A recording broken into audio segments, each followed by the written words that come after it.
ప్రవర్తన మారుతుంది. ఒకవేళ మనకు జ్ఞానం కొద్దిగా ఉన్నా కానీ ఆ జ్ఞానాధారమైన దేవుని యొక్క జ్ఞానం మనం పొందుకోగలుగుతాం ఎప్పుడు ఆయనని శరణుజొచ్చి ఆయనను ఆశ్రయించి. ఎందుకంటే మన దేవుడు నమ్మదగిన దేవుడు.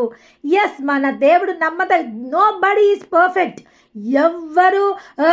ఎవ్వరు పర్ఫెక్ట్ కాదు ఈ లోకంలో. పర్ఫెక్ట్ ఒక్కడే ఆ దేవుడు మాత్రమే పర్ఫెక్ట్. ఆయన ఒక్కడే రైచస్, ఆయన ఒక్కడే నీతిమంతుడు. కానీ ఆయన నీతిని బట్టి మనని నీతిమంతులుగా చేయగలుగుతాడు. ఆయన నీతిని బట్టి మనని సాత్వికులుగా చేయగలుగుతాడు. ఆయన నీతిని బట్టి మనని దీన మనసులుగా చేయగలుగుతాడు. ఆయన నీతిని బట్టి మనని తగ్గింపు నేర్పించగలుగుతాడు. మనలో వినయ విధేయతలు నేర్పించగలుగుతాడు. మనలో మంచితనంని నేర్పించగలుగుతాడు. ఎందుకంటే మన దేవుడు కనికరం గల వారి పైన కనికరమును చూపెట్టే దేవుడు. దయగల వారి ఎడల